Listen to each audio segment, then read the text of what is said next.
Hello again, ladies and gentlemen. I'm Joe Hendy, the Android Authority app guy, and welcome back to a very special edition of Google Play Weekly. Android KitKat 4.4 was released yesterday, so take a guess what we're going to talk about this week. Without further delay, let's get started. The first thing we'll talk about today is Project Svelte. Project Svelte is essentially Google's project to optimize Android to work on older hardware. By streamlining every major component, Google has reduced memory use to allow the OS to run on hardware with as little as 512 megabytes of memory.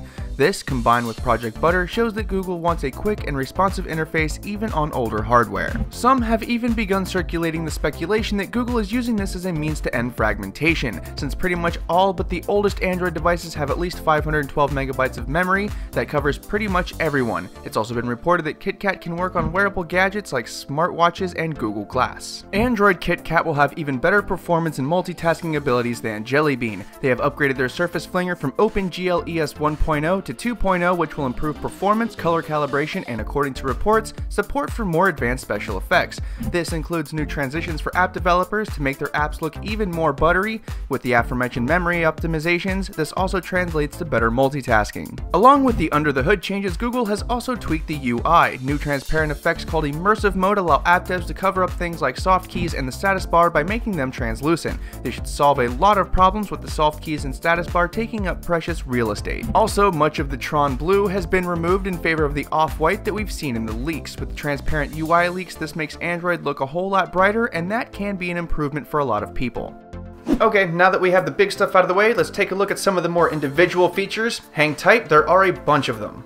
Like the Moto X, Google now will always be listening. Just say OK Google to open the app and search for what you need. You will not be able to do this with the screen off like the Moto X, but once the screen is on, it should work just fine. You can also access Google Now by swiping to the right from the main home screen. They have added smarter calling, which is actually quite nice. With this, KitKat will prioritize your favorite contacts and let you search for nearby establishments so you can call them. The caller ID has also been improved, and the dialer will now try to get Google Maps info on numbers that call you that aren't in your contacts list. One of the best new features of KitKat will be improved NFC payments. The days of requiring a secure element to make NFC payments are coming to an end, and people will be able to use the Tap to Pay feature in Google Wallet regardless of the carrier. This is done using host card emulation that effectively bypasses that obnoxious secure element requirement.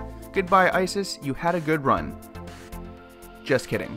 Improved printing is coming to Android 4.4. The premise for this one is simple. You can use your handset to print from any printer that it can gain access to. According to Google, it'll be any printer connected to Google Cloud Print, HP printers, and pretty much any other printer that has an Android app. Imagine being able to sign into your cloud storage and accessing all the files from one interface. Guess what? KitKat says yes you can. With KitKat, you'll be able to access cloud storage right along with your internal storage whenever you need to, so you don't need to open up various apps just to get to the files you need. KitKat will also come with the power to control your television. Specifically, built-in support for infrared sensors will be included. So now any OEM that wants to include an infrared sensor can, and it will work. Also, Wi-Fi tunneled direct link setup will allow KitKat to stream media to devices that are on the same Wi-Fi network.